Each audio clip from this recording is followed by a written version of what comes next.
Hello friends, this is SV. Welcome to Adhigam Manch. We are present here with another new and important session. Friends, इस session में आज जो हम करने वाले हैं वो करेंगे PYQ यानी कि previous year questions. Previous year questions का पार्ट 1 कर चुके हैं। आज जो रहेगा ये रहेगा पार्ट 2। फ्रेंड्स, इस सेशन में जो विगत सीटेट परीक्षा में जो पूछे गए क्वेश्चंस हैं उसको हम सॉल्व कर रहे हैं। ये था हमारा दिसंबर 2019 में पूछे गए सीटेट के कुछ क्वेश्चंस। ठीक है, तो पार्ट 1 कर चुके हैं जिसमें हमने 15 क्वेश्चन डिस्कस किए थे। आज आगे के 15 और डिस्कस कर लेते हैं। प्रत्येक क्वेश्चन के साथ हम कॉन्सेप्ट को क्लियर करेंगे जिससे आपकी अंडरस्टैंडिंग, आपकी समझ बढ़ने में आपकी मदद मिल सके। ठीक है, तो आइए शुरू करते हैं ये इंपॉर्टेंट सेशन। ये रहा 16th क्वेश्चन यानी कि 16वां प्रश्न। शिक्षा का अधिकार अधिनियम 2009 में उल्लेख की गई समावेशी शिक्षा की अवधारणा निम्नलिखित में से किस पर आधारित है? The concept of inclusive education as advocated in the right to education act 2009 is based on. जब भी हम समावेशी शिक्षा की बात करते हैं, इंक्लूसिव एजुकेशन की बात करते हैं, तो राइट टू एजुकेशन एक्ट जो कि 2009 में आया, ठीक है, तो उसके अनुसार जो समावेशी शिक्षा है वो किस पर बेस्ड है? ठीक है, जो समावेशी शिक्षा की अवधारणा है निम्नलिखित में से किस पर बेस्ड है? व्यवहारवादी सिद्धांत, आसक्त बच्चों के प्रति सहानुभूतिक अभिवृत्ति, या फिर अधिकार आधारित मानवतावादी परिप्रेक्ष्य, राइट्स बेस्ड ह्यूमनिस्टिक पर्सपेक्टिव, या फिर लास्ट की बात करें मुख्यतः व्यावसायिक शिक्षा उपलब्ध करा करके आसक्त बच्चों को मुख्य धारा में शामिल करना। फ्रेंड्स, जो समावेशी शिक्षा है और राइट टू एजुकेशन एक्ट है, राइट टू एजुकेशन एक्ट की यदि हम बात करें तो प्रत्येक बच्चे को यानी कि 16 से 14 वर्ष तक के प्रत्येक बच्चे को शिक्षा का अधिकार है, उसे शिक्षा में शामिल किया जाए। शिक्षा का उसका मूलभूत अधिकार है, वो शिक्षा प्राप्त कर सकता है। ठीक है, चाहे वो किसी जाति, धर्म, वर्ग, विशेष से आए, ये चीज़ कोई भी मैटर नहीं करती। तो शिक्षा का अधिकार अधिनियम तो ये कहता है। इसके बाद यदि हम समावेशी शिक्षा की बात करें तो समावेशी शिक्षा का मतलब है कि समानता के आधार पर, इक्वलिटी के आधार पर प्रत्येक बच्चे को, ठीक है, नियमित विद्यालयों में समान शिक्षा के अवसर प्राप्त हों, सभी को शामिल किया जाए। ठीक है, किसी को भी छोड़ा नहीं जाए, चाहे उसका वर्ग कैसा भी निम्न वर्ग से बिलोंग करता हो या उच्च वर्ग से बिलोंग करता है, किसी धर्म विशेष या जाति विशेष के अनुसार उसके साथ कोई डिस्क्रिमिनेशन नहीं होगा। तो फ्रेंड्स, ये जो सिद्धांत है यानी कि जो समावेशी शिक्षा की अवधारणा है वो रहेगी यानी कि अधिकार आधारित मानवतावादी परिप्रेक्ष्य, यानी कि ये जो रहने वाली है, यानी कि ये जो अवधारणा है राइट बेस्ड ह्यूमनिस्टिक पर्सपेक्टिव, यानी कि मानवतावादी सिद्धांत से ली गई है, यानी कि मानवतावादी जो विचारधारा है उससे ये अवधारणा ली गई है। जब भी हम ह्यूमनिस्टिक की बात करते हैं यानी कि मानवतावाद की बात करते हैं तो उसका संबंध कार्ल रोजर से है। ठीक है, इसके साथ साथ मैस्लो से इसका संबंध है। तो फ्रेंड्स, मैस्लो के हम पढ़ते हैं यानी कि हायरार्की ऑफ नीड, जो नीड का सिद्धांत है इनका, ये मानवतावादी सिद्धांत पर आधारित है। तो फ्रेंड्स, यहाँ पे 16 का क्वेश्चन नंबर ऑप्शन नंबर 3 बिल्कुल करेक्ट रहेगा। इसके साथ चलते हैं नेक्स्ट क्वेश्चन नंबर 17। 17वां क्वेश्चन, संरचनावादी ढांचे में अधिगम प्राथमिक रूप से, यदि हम संरचनावादी या फिर कॉन्स्ट्रक्टिविस्ट फ्रेमवर्क की बात करें तो उसमें जो अधिगम प्राथमिक रूप से, जो लर्निंग है प्राथमिक रूप से किस पर बेस्ड है? यंत्रवत याद करने पर आधारित है, यानी कि बेस्ड ऑन रोट मेमोराइजेशन, सिर्फ रट्टाफिकेशन पर आधारित है, या फिर प्रबलन पर केंद्रित है, अनुबंधन द्वारा अर्जित है, या फिर हम बात करें अवबोधन की प्रक्रिया पर केंद्रित है। तो यहाँ पे 70th क्वेश्चन की यदि हम बात करें तो friends, according to constructivist framework, जो लर्निंग है प्राइमरी लेवल की यदि हम बात करें तो अवबोधन की प्रक्रिया पर केंद्रित है, यानी कि focused on the process of meaning making. जो संरचनावादी ढांचा है, संरचनावादी जो अप्रोच है वो कहती है कि बच्चे की जो लर्निंग है, जो अधिगम है, वो मीनिंग मेकिंग होनी चाहिए, अवबोधन की प्रक्रिया पर आधारित होनी चाहिए, यानी कि बच्चे का मीनिंग मेकिंग सार्थक अधिगम होना चाहिए, इसके साथ बच्चा एक्टिव इंगेज रहे, तभी वो उसका लर्निंग या उसका अधिगम अच्छी तरह से हो पाएगा। तो फ्रेंड्स यहाँ पे 17 का फोर्थ ऑप्शन बिल्कुल करेक्ट रहेगा। इसके साथ चलते हैं नेक्स्ट, यानी कि 18वां क्वेश्चन। 18वें क्वेश्चन की यदि हम बात करें तो अनेक घटनाओं के बारे में बच्चों के द्वारा बनाए गए सहज अनुभूत सिद्धांतों के संदर्भ में शिक्षिका को क्या करना चाहिए। ठीक है, जो सहज अनुभूत सिद्धांत बनाए जाते हैं अनेक घटनाओं के आधार के बारे में बच्चों द्वारा जो बनाए गए, क्लास में स्कूल में कई बच्चे हैं, ठीक है, वो निम्न प्रकार की अलग अलग घटनाओं के बारे में यदि वो अपने सिद्धांत बनाते हैं तो उनके अनुसार शिक्षक को क्या करना चाहिए, शिक्षक को, एक टीचर को क्या करना चाहिए, बच्चों के इन सिद्धांतों को अनदेखा करना चाहिए, बच्चों को दंडित करना चाहिए यानी कि उनको पनिशमेंट देना चाहिए, या फिर बार बार याद करने के द्वारा एक सही सिद्धांत से बदल देना चाहिए, या फिर प्रतिकूल प्रमाण एवं उदाहरणों को प्रस्तुत करके बच्चों के इन सिद्धांतों को चुनौती देना चाहिए। तो फ्रेंड्स, यदि बच्चे अपनी समझ से किसी घटनाओं पर आधारित कोई भी सिद्धांत बना रहे हैं तो उन सिद्धांतों को एक टीचर का दायित्व है कि वो अनदेखा तो बिल्कुल भी नहीं कर सकते, ठीक है, और उन्हें पनिशमेंट भी नहीं दे सकते। या हम बात करते हैं बार बार याद करने के द्वारा एक सही सिद्धांत में बदल देना चाहिए। उनको ये कहें कि आप रटते रहो इस सिद्धांत को, तो इस तरह की हम धारणा प्रस्तुत कर सकते हैं। नहीं, यहाँ पे जो कुछ ऑप्शन नंबर 4 है बिल्कुल करेक्ट रहेगा। बच्चों के लिए हम कर सकते हैं या एक टीचर करे, should be challenged bye presenting counter evidence and examples. प्रतिकूल प्रमाण एवं उदाहरणों को प्रस्तुत करके बच्चों के इन सिद्धांतों को चुनौती देना चाहिए। यदि एक टीचर बच्चों के इन सिद्धांतों को चुनौती देगी प्रेजेंट करने के लिए, तो बच्चे अपने जो अवधारणा है, अपने जो कॉन्सेप्ट हैं, उसमें दोबारा से क्रिएटिविटी लाएंगे, दोबारा से इस पर सोच विचार करेंगे और दोबारा से इसे फलीभूत करने की कोशिश करेंगे। तो यहाँ पे फोर्थ ऑप्शन बिल्कुल सही रहेगा। इसके साथ 19वां question, child centred pedagogy promote, जो बाल केंद्र शिक्षा है, बाल केंद्र शिक्षा शास्त्र है, वो किस चीज़ को प्रमोट करता है, यानी कि बाल केंद्र शिक्षा की कौन सी एक विशेषता निम्नलिखित में से है। केवल पाठ्य पुस्तकों पर निर्भर होती है बाल केंद्र शिक्षा। चाइल्ड सेंटर्ड एजुकेशन की जब भी हम बात करें तो वो उसका जो सेंटर है पाठ्य पुस्तक होती हैं। बच्चे के अनुभवों को प्रमुखता देना, इसमें बच्चों के जो अनुभव हैं उनको प्रमुखता दी जाती है। या फिर यंत्रवत याद करना, रोट मेमोराइजेशन की बात करते हैं।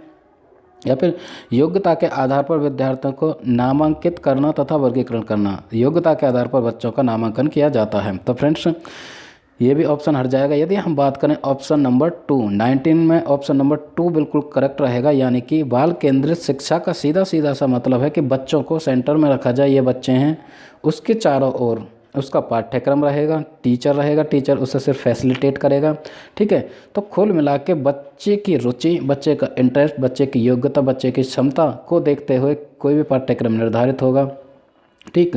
तो कुल मिला के बच्चे की जो लर्निंग प्रोसेस है, बच्चों को हम सिखाने की कोशिश करेंगे तो उसमें बच्चे की रुचि, अभिरुचि, इंटरेस्ट, सब चीज़ का ध्यान रखा जाएगा। तो बच्चे के जो अनुभव हैं उनको प्रमुखता दी जाएगी। बच्चे अपने अनुभवों के आधार पर ज्ञान का अर्जन करते हैं, ज्ञान का सृजन करते हैं, ज्ञान का निर्माण करते हैं।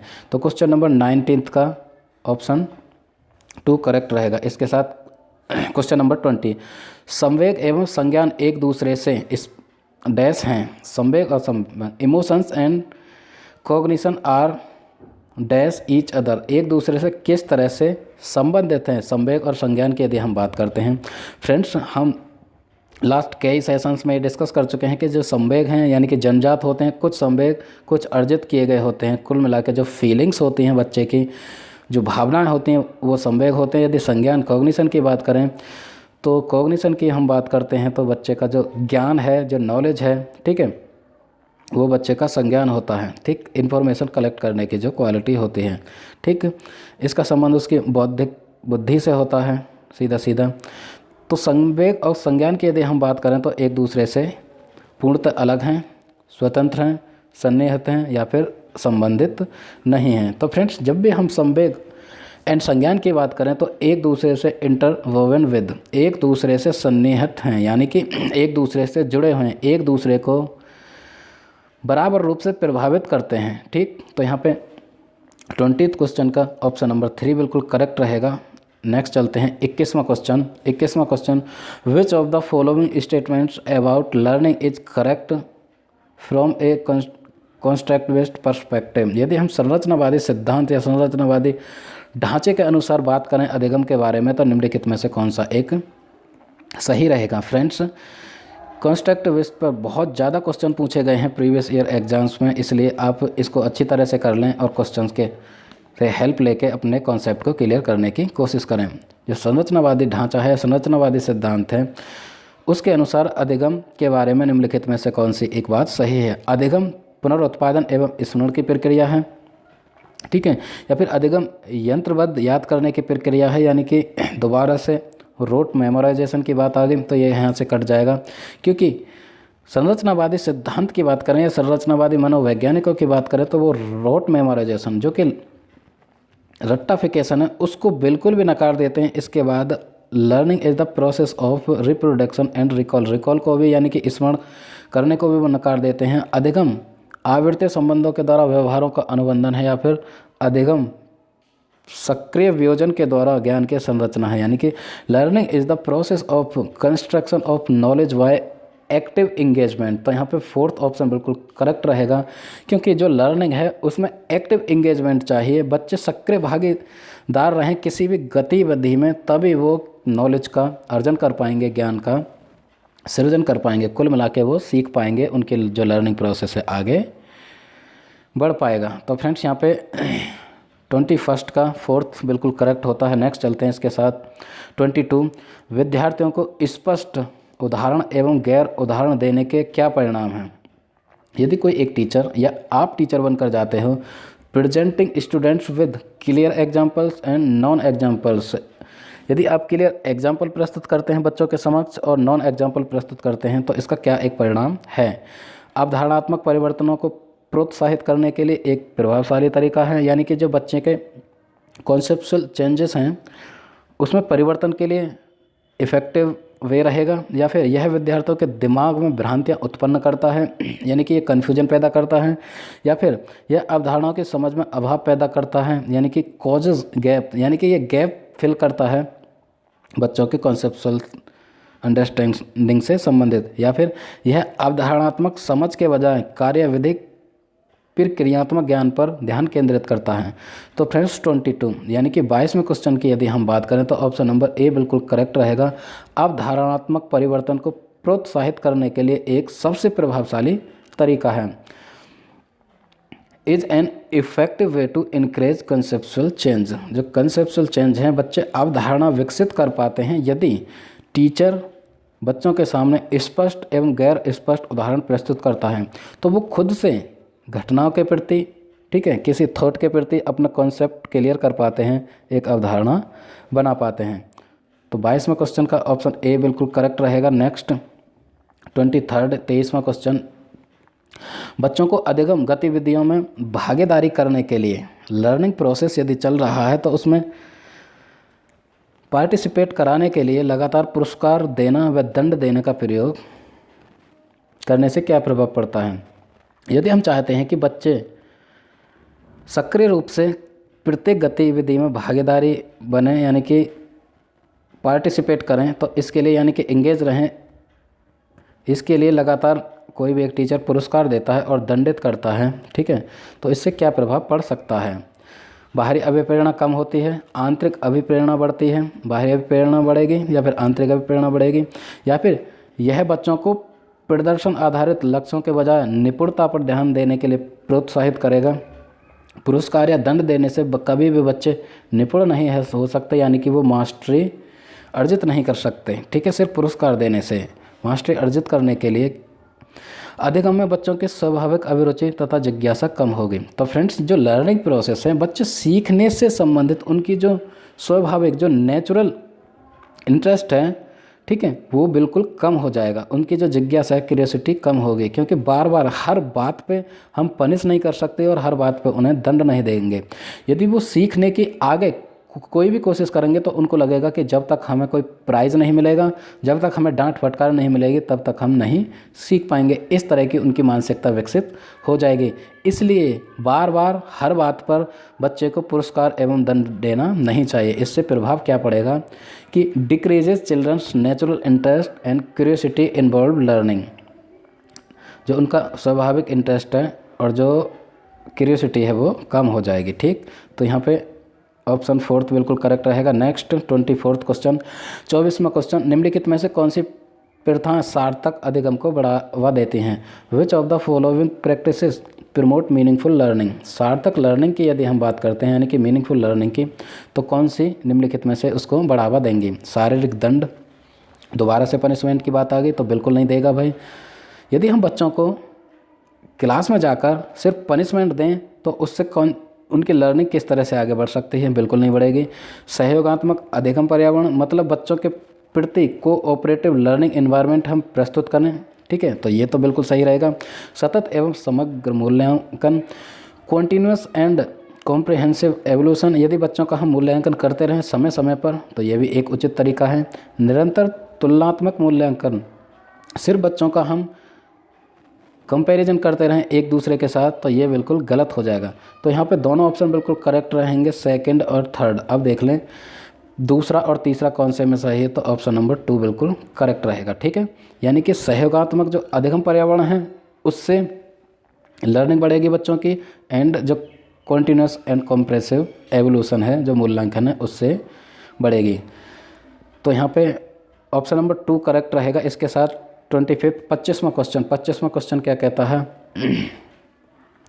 How can teachers facilitate understanding of complex concepts in children. यदि कॉन्सेप्ट यानी कि जटिल जो अवधारणा हैं, शिक्षक बच्चों की जटिल अवधारणाओं की समझ को किस प्रकार सहज कर सकते हैं? बच्चों के जो जटिल अवधारणा हैं उसकी समझ, बच्चे किसी भी जटिल अवधारणा को नहीं समझ पाते, कॉम्प्लेक्स जो कॉन्सेप्ट हैं उनके अच्छी तरह से समझ नहीं आ पाते, उसको सहज करने के लिए एक टीचर क्या कर सकती है? एक व्याख्यान देकर, यानी कि बाय बिलीविंग ए लेक्चर, सिर्फ लेक्चर देकर, या फिर प्रतियोगात्मक अवसरों की व्यवस्था कराकर, बाय ऑर्गेनाइजिंग कॉम्पिटिटिव इवेंट्स, प्रतियोगात्मक अवसर कराए, इस तरह की प्रतियोगिता कराए, या फिर बार बार यांत्रिक अभ्यास कराए, दोबारा से वही रिपीटेटिव मैकेनिकल ड्रिल, या फिर अन्वेषण एवं परिचर्चा के लिए अवसर उपलब्ध करा के, by providing opportunities for exploration and discussion. तो ऑप्शन नंबर 4 बिल्कुल करेक्ट रहेगा। टीचर क्या कर सकती है यदि बच्चों में जटिल अवधारणा को समझने की थोड़ी बहुत दिक्कत आ रही है, यानी कि उनको सहज बनाने के लिए प्रोवाइडिंग अपॉर्चुनिटीज़, इस तरह के अवसर प्राप्त कराए, एक्सप्लोरेशन एंड डिस्कशन बच्चों के लिए, यानी बच्चे खोज कर पाएँ, अन्वेषण कर पाएँ और चर्चा कर पाएँ, परिचर्चा प्रस्तुत करें, तो बच्चे की जो जटिल अवधारणा के प्रति जो एक समझ है वो सहज हो पाएगी। ठीक, तो यहाँ पे 4th ऑप्शन बिल्कुल करेक्ट रहेगा। इसके साथ ही 26वां क्वेश्चन, एक प्राथमिक विद्यालय की अध्यापिका बच्चों को एक प्रभावशाली समस्या समाधान कर्ता बनाने के लिए किस प्रकार से प्रोत्साहित कर सकती है? किस तरह से कोई एक टीचर इनक्रेज कर सकती है अपने स्टूडेंट्स को कि वो इफ़ेक्टिव प्रॉब्लम सॉल्वर बन जाएं? कौन से इफ़ेक्टिव प्रॉब्लम सॉल्वर, यानी कि किसी समस्या का समाधान करने के लिए वो तत्पर रहें। ठीक है, वो इफ़ेक्टिव प्रॉब्लम सॉल्वर बनना, किसी समस्या का समाधान अच्छे से कर पाएँ प्रभावशाली तरीके से, उसके लिए एक टीचर को क्या करना होगा? प्रत्येक छोटे कार्य के लिए भौतिक पुरस्कार, यानी कि प्रत्येक छोटे से छोटे कार्य के लिए पुरस्कार दें, या फिर केवल प्रक्रियात्मक ज्ञान पर बल या महत्व दिया जाए, सिर्फ उनके emphasising only a procedural knowledge only जहाँ पर आ जाए वो ऑप्शन बिल्कुल हट जाएगा, क्योंकि यहाँ पे ओनली से काम नहीं चलने वाला। ठीक है, 3 की यदि हम बात करें, गलत उत्तरों को अस्वीकार करके एवं दंडित करके, फिर से दंड करने की बात आ गई। गलत उत्तरों को अस्वीकार करना तो चलो एक बार को मान भी ले सकते हैं, लेकिन दंड नहीं करेगी कोई भी एक टीचर। बच्चों को सहज अनुभूत अनुमान लगाने के लिए प्रोत्साहित करके तथा उसी पर आधारित विचार मंथन करके, encouraging children to make intuitive guesses and then brainstorming on the same, मतलब बच्चों के लिए सहज अनुभूति अनुमान लगाने को प्रोत्साहित किया जाए और उसी पर आधारित विचार मंथन किया जाए, ब्रेन स्ट्रोमिंग की जाए। ठीक है, तो ये बच्चे को समस्या समाधान करने में या फिर इफेक्टिव प्रॉब्लम सॉल्वर बनाने में उचित रहेगा। तो यहाँ पे ऑप्शन 4 बिल्कुल करेक्ट रहेगा। नेक्स्ट चलते हैं 27वां क्वेश्चन, निम्नलिखित अवधि में से किसमें शारीरिक वृद्धि एवं विकास तीव्र गति से घटित होता है? कौन सा एक पीरियड, कौन से एक स्टेज या कौन से एक अवस्था रहेगी जिसमें किसी भी बच्चे के फिजिकल ग्रोथ एंड उसका डेवलपमेंट बहुत तीव्र गति से चलेगा? ठीक है, यानी कि बहुत ही तीव्र गति से चलेगा। शैशवावस्था एवं प्रारंभिक बाल्यावस्था, प्रारंभिक बाल्यावस्था एवं मध्य बाल्यावस्था, मध्य बाल्यावस्था एवं किशोरावस्था या फिर किशोरावस्था एवं वयस्कावस्था। तो फ्रेंड्स, जब भी हम फिजिकल ग्रोथ की बात करें तो वो इन्फेंसी, जन्म से 2 वर्ष तक की जो अवस्था है, यहाँ पे जन्म से 2 वर्ष तक की जो अवस्था है उसमें किसी बच्चे का फिजिकल ग्रोथ बहुत तीव्र गति से रैपिड होता है। ठीक है, तो ये हो गई हमारी इन्फेंसी, शैशवावस्था। शैशवावस्था ऑप्शन में है। इसके बाद यदि हम बात करें शैशवावस्था के बाद 2 से 6 वर्ष की जो अवस्था है, किसी भी बच्चे के फिजिकल ग्रोथ 2 से 6 वर्ष तक की अवस्था में बहुत तीव्र होता है। तो कुल मिलाकर जन्म से और 6 वर्ष तक की अवस्था, तो यहाँ पे हम देख सकते हैं कि ऑप्शन ए बिल्कुल करेक्ट रहेगा। शैशवावस्था, infancy and early childhood. Early childhood में बच्चे के जो फिजिकल ग्रोथ है और डेवलपमेंट है बहुत तीव्र गति से होता है। क्योंकि यहाँ पे फिजिकल ग्रोथ जोड़ी गई है, इसलिए हम कह सकते हैं कि अर्ली चाइल्डहुड यानी कि चाइल्डहुड की जब भी हम बात करते हैं तो 2 to 12, 2 से 12 वर्ष तक की अवस्था बाल्यावस्था है। इसमें यदि 2 से 6 की बात करें तो अर्ली चाइल्डहुड एंड 6 से 12 की बात करें तो लेटर चाइल्डहुड। तो कुल मिला के शैशवावस्था, ठीक है, इन्फेंसी एंड अर्ली चाइल्डहुड, इसमें किसी बच्चे की फिजिकल ग्रोथ एंड डेवलपमेंट बहुत तीव्र गति से होता है। तो फर्स्ट ऑप्शन बिल्कुल करेक्ट रहेगा। इसके साथ 28वां क्वेश्चन, निम्नलिखित में से कौन सा विकास का सिद्धांत नहीं है? जब भी हम प्रिंसिपल ऑफ डेवलपमेंट पढ़ते हैं तो कौन सा एक नहीं है? Which of the following is not a principle of development? विकास का सिद्धांत नहीं है। विकास जीवन पर्यंत होता है, विकास परिवर्तन होता है, विकास आनुवंशिकता एवं पर्यावरण दोनों के प्रभाव द्वारा होता है। तो फ्रेंड्स, यहाँ पे ऑप्शन ए बिल्कुल करेक्ट है, यानी कि ये विकास का सिद्धांत है। दूसरा भी और तीसरा भी, ये विकास के तीनों सिद्धांत हैं। जैसा इनमें लिखा गया है बिल्कुल इसी तरह से विकास के सिद्धांत काम करते हैं। तो इसमें पूछा गया है कि कौन सा एक नहीं है, तो यहाँ पे 4th ऑप्शन बचता है और 4th को हम क्लियर करते हैं। विकास सार्वभौमिक है तथा सांस्कृतिक संदर्भ इसे प्रभावित नहीं करता। सार्वभौम तो है, लेकिन इसे जो किसी बच्चे का कल्चरल एटमॉस्फेयर है वो प्रभावित नहीं करेगा। तो यहाँ पे ये विकास का सिद्धांत नहीं है, क्योंकि बच्चे के डेवलपमेंट को प्रभावित करता उसका वातावरण, चाहे किसी तरह का वातावरण हो, उसका संवेगात्मक वातावरण हो। ठीक है, तो यहाँ पे संस्कृति कल्चर बच्चे के डेवलपमेंट को बहुत ज़्यादा प्रभावित करती है, इसलिए 28 का ऑप्शन 4 सही रहेगा। नेक्स्ट 29वां क्वेश्चन क्या कहता है? व्यक्तिक विभिन्नताओं का प्राथमिक कारण है। बच्चों में जो इंडिविजुअल डिफरेंसेस पाए जाते हैं उसका एक प्राइमरी कॉज कौन सा है? The primary cause of individual variations is, बच्चों में जो व्यक्ति विभिन्नताएं पाई जाती हैं उसका एक कौन सा कारण हो सकता है? लोगों के द्वारा माता पिता से प्राप्त आनुवंशिक संकेत पद्धति यानी कि कोड, या फिर जन्मजात विशेषताएं हैं, या फिर पर्यावरणीय प्रभाव, या फिर आनुवंशिकता एवं पर्यावरण के बीच जटिल पारस्परिक क्रिया। तो यहाँ पे ऑप्शन 4 बिल्कुल करेक्ट रहेगा, क्योंकि बच्चों में या व्यक्तियों में जो इंडिविजुअल वेरिएशन विभिन्नताएं पाई जाती हैं उसका एक कारण है, यानी कि आनुवंशिकता एवं पर्यावरण के बीच जटिल पारस्परिक क्रिया। कुछ जो इंडिविजुअल डिफरेंसेस पाए जाते हैं वो आनुवांशिक रूप से माता पिता द्वारा बच्चों में आई जो विशेषताएं वो होती हैं। ठीक है, जैसे उनका बालों का रंग हो गया, उसकी बॉडी स्ट्रक्चर हो गई, उसका कलर हो गया, आँखों का कलर हो गया, ठीक है, शारीरिक बनावट हो गई। इसके साथ पर्यावरण में जैसे ही बच्चा एटमॉस्फेयर में प्रवेश करता है तो वहाँ उसकी लैंग्वेज हो गई, उसकी पर्सनैलिटी हो गई, उसकी व्यक्तित्व हो गई, ठीक है, उसके इमोशंस हो गए। कुल मिला के दोनों का जो मिला जुला रूप है बच्चे के व्यक्तिगत विभिन्नताओं को निर्धारित करता है। बच्चे की आनुवंशिकता और उसका एटमॉस्फेयर यानी कि एनवायरनमेंट। ठीक है, तो यहाँ पे ऑप्शन 4 बिल्कुल करेक्ट रहेगा। लास्ट इस सेशन का 30th क्वेश्चन, यानी कि फ्रेंड्स यहाँ पे दिसंबर 2019 का जो पेपर फर्स्ट हम करा रहे थे प्रीवियस ईयर एग्जाम्स, ठीक है, तो यहाँ पे 30 के 30 क्वेश्चन हम करा चुके हैं। ये लास्ट क्वेश्चन रहेगा CDP, child development and pedagogy, बाल मनोविज्ञान से संबंधित। आई होप यहाँ से आपको सारे के सारे कॉन्सेप्ट क्लियर हुए होंगे। तो ये जो क्वेश्चंस हैं आपकी हेल्प करेंगे CTET एग्जाम में। तो लास्ट क्वेश्चन कर लेते हैं। निम्नलिखित में से कौन सा द्वितीयक समाजीकरण एजेंसी का उदाहरण है? Which of the following are example of secondary socializing agency. Friends, जब भी हम समाजीकरण की एजेंसी की बात करते हैं, सोशलाइजिंग एजेंसीज़ की बात करते हैं, तो दो तरह की होती हैं। एक जिसे हम प्राइमरी बोलते हैं। प्राइमरी बच्चा जब प्रवेश करता है तो सबसे पहले उसकी माँ, उसकी फैमिली, उसके पड़ोस, ठीक है, उसमें सोशलाइजेशन होता है, सामाजिक प्रक्रिया होती है, बच्चे में सामाजिक गुण आते हैं, ठीक है। तो दो तरह की उसकी एजेंसी हो गई। फर्स्ट जिन्हें हम प्राइमरी बोलते हैं, सेकंड इसके बाद जो जिसे द्वितीयक या गौण बोलते हैं।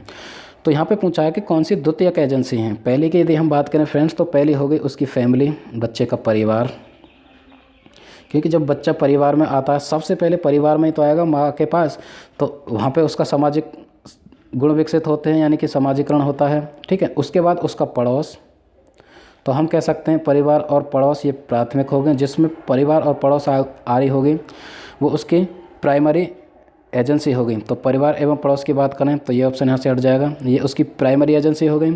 परिवार एवं मीडिया, यदि हम परिवार की बात करें तो ये प्राइमरी हो गई, मीडिया द्वितीयक है, तो ये हट जाएगा। यहाँ पे पूछा है द्वितीयक एजेंसी कौन सी हैं, तो यहाँ पे विद्यालय एवं मीडिया। जब तो बच्चा जो स्कूल जाएगा 6 वर्ष के बाद, ठीक है, उससे पहले जो उसका सामाजिकरण है स्कूल जाने से पहले बहुत हद तक हो चुका होगा। उसके बाद जो विद्यालय जाएगा एंड मीडिया की यदि हम बात करें तो टीवी हो गया, मोबाइल फ़ोन हो गया, रेडियो हो गया, समाचार हो गए, सारी की सारी चीज़ें, तो वो उसकी द्वितीयक एजेंसी रहेंगी। यानी कि समाजीकरण उसका 2 स्टेजेस में होगा या फिर 2 एजेंसी में होगा, ठीक। तो विद्यालय एवं मीडिया उसकी द्वितीयक एजेंसी रहेंगी। मीडिया एवं आस पड़ोस की यदि हम बात करें ऑप्शन नंबर 4 की, तो आस पड़ोस उसकी प्राइमरी रहेगी, मीडिया उसकी द्वितीयक रहेगी। इसलिए यहाँ पे ऑप्शन नंबर 3 बिल्कुल करेक्ट रहेगा। तो फ्रेंड्स, ये था 30th यानी कि 30वां क्वेश्चन। आई होप यहाँ से प्रत्येक कॉन्सेप्ट आपको क्लियर हुआ होगा। तो फ्रेंड्स, हमने यहाँ पे डिस्कस किया PYQs यानी कि previous year exams questions. Previous year exams PYQs, उल्टा लिख दिया मैंने, क्या लिख रहा हूँ देखो, PYQs previous year exams question हमने डिस्कस किए। तो ये जस्ट हमने पेपर डिस्कस किया 2019 दिसंबर में जो आया था वो हमने डिस्कस किया। यहाँ से आई होप सारे कॉन्सेप्ट आपको क्लियर हुए होंगे, जो आगामी CTET में आपकी हेल्प करेगा, जो कि 31 जनवरी को होने जा रहा है। तो इसी के साथ keep learning, keep supporting, that was SP Singh, signing off.